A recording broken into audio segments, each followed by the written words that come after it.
As a wrestling fan, 2009 was a big year for me. I was able to go to my first ever indie wrestling event in that past May, which I did talk about here on the channel earlier this year if you want to go back and check it out, entitled Northeast Wrestling. Got to meet a lot of cool stars, including Velvet Sky, Jerry the King Lawler. I believe there was someone else there as well who I cannot remember for the life of me, but that was a very fun show. Like I said before, you can find out my full experience from that show. I talked about it in an earlier video blog earlier on this year, this past May, if you want to check that out.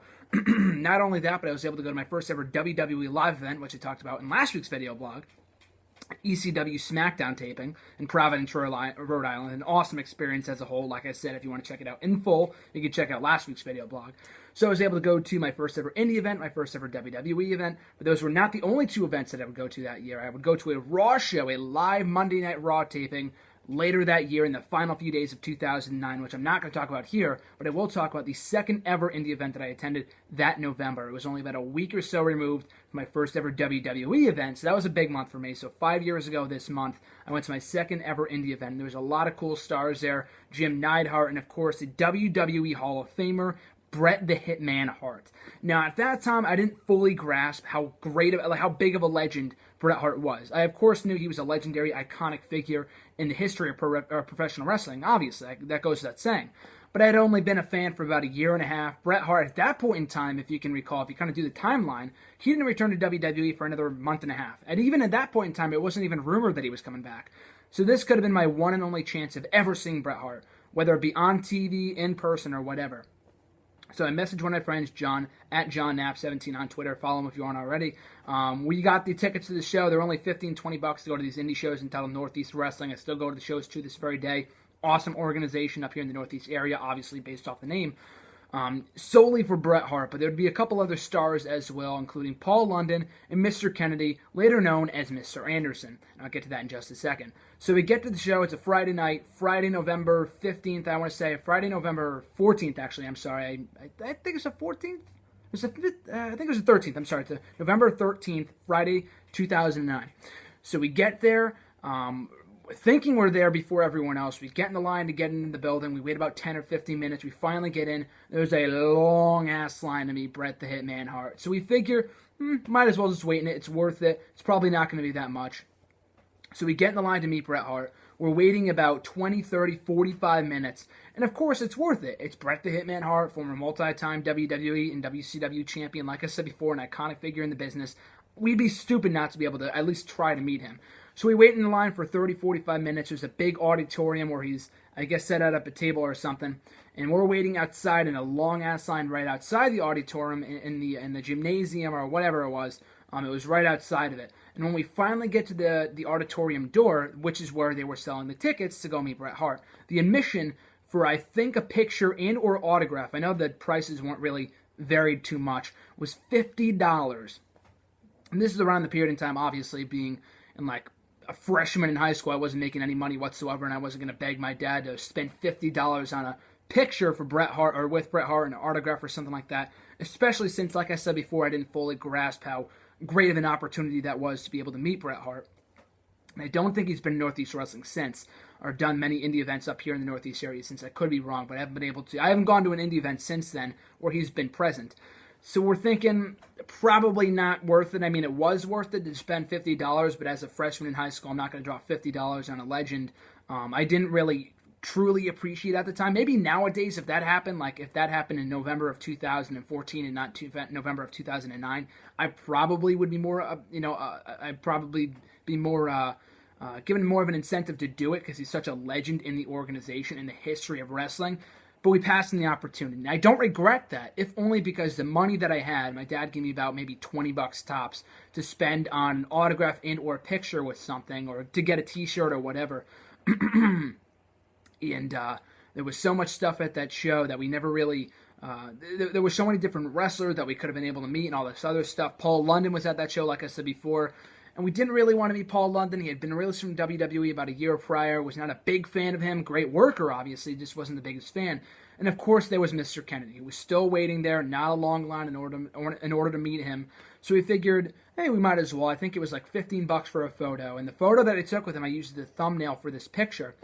for this video. And the funny thing about that picture is that this took place, like I said before, November of 2009. I wouldn't get my first ever digital camera for Christmas until about a month later. And with that camera, I would take pictures at all the events that I would go to, including the Raw, like I mentioned before, the live Raw show that I went to at the end of 2009, only 3 days after Christmas. Thanks, John, for bringing me.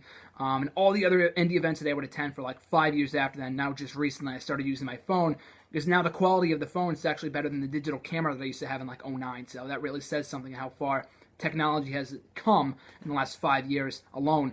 But that being said, though, that camera that I used, since I didn't have my own, I used my older brother's. And because I think after that show, I didn't upload any of those pictures that I took at the show. It was really, really dark, and looking back at them now, they were really, really dark, and the only real picture that I wanted from it, I couldn't really care less about the photos that I took of the action. I mean, there were some good stars in that show, like I said before, Bret Hart, Jim Neidhart, Paul London, a lot of good action, a lot of good wrestling. I really enjoyed that show, but I really wanted that picture with Mr. Anderson, considering the fact he was a favorite of mine in WWE, he was a favorite of mine in TNA, or at this point, like I said before, November of '09, put the timeline stuff together, he wouldn't debut for TNA for another 2 more months. So people were still calling him Mr. Kennedy when walking up to him, myself included. He signed my Intercontinental Championship, the Jack Pacific belt, which I featured here in a video a couple of months ago, and he was a really, really chill guy as well. Waiting in line to be able to meet him. I went about $15, like I said before, to be able to meet him. Not a very pricey, not a very high price in order to meet him, which was great considering the fact he was a very well-known star in WWE, and he wasn't like $50 worth. So it was a great prize. We were able to meet him. Like I said before, a really, really nice guy. Was able to talk to him for a minute, say how big of a fan I was of him, get the picture, and just go on my way. So like I said before, it was really, really cool. I think he signed the belt Mr. Kennedy, even though he became Mr. Anderson officially a couple of months later in TNA. He started using Mr. Anderson on the indies because technically Mr. Kennedy was property of WWE, and Anderson was his real last name anyway. Kennedy, Anderson, kind of sounds similar, so it didn't really matter. And he would go, my name, and for his match later on in the night, Kennedy, or he would go, my name is Mr. Anderson, like kind of teasing the fans, and it was really, really cool. And he had an awesome match with a wrestler named Romeo Roselli, who I'll be featuring in an interview on Wrestle Rant Radio in a couple more weeks if you want to check that out. Really chill guy, one of the best heels in the entire independent scene. If you don't know of his work, really cool guy. You can follow him on Twitter as well at Giovanni Roselli. But they had a great main event match. He took the, Kennedy that is, Anderson, he took a water bottle from the crowd, from a fan in the crowd, spit it into the face of Romeo Roselli during the course of their matchup. People are at ringside are chanting swine flu. And like I said in my previous video blog, the first ever WWE event I attended about a week earlier than this, I was sick when I went to that show. I was sick with the H1N1, the swine flu, whatever. And this was around the time that it was still getting everyone sick. So it was funny that Kennedy would kind of use that tactic and people would chant swine flu at him. I thought it was hilarious. But even still, though, that picture, going back to what I was saying before, that I took with Mr. Kennedy was lost for a while. It was on my brother's camera. I never really bothered to upload the pictures that I took at that show to my brother's computer. I had my own laptop at that time, but I didn't know how to transfer photos and stuff like that until I got my own camera a little while later.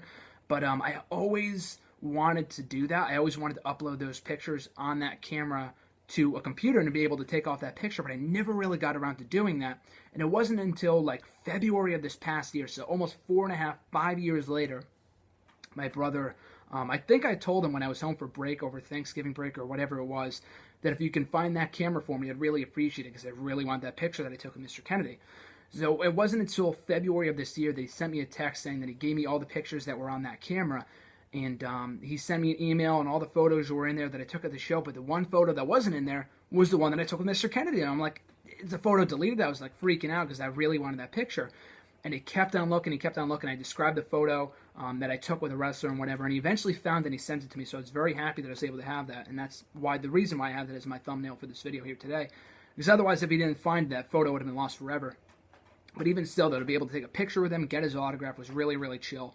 But yeah, like I said before, I've always been a fan of Mr. Kennedy. I know that it's not a very popular opinion. Not a lot of people like Mr. Kennedy, but I very much enjoyed his WWE work. I always thought he was underrated. He was always in the wrong place at the wrong time in terms of getting injured and the Money in the Bank thing. And getting released in 2009 after the whole debacle, with Randy Orton in May of 2009. But jumping ship to TNA about a year later was probably the best thing for him, where he became a two-time World Heavyweight Champion.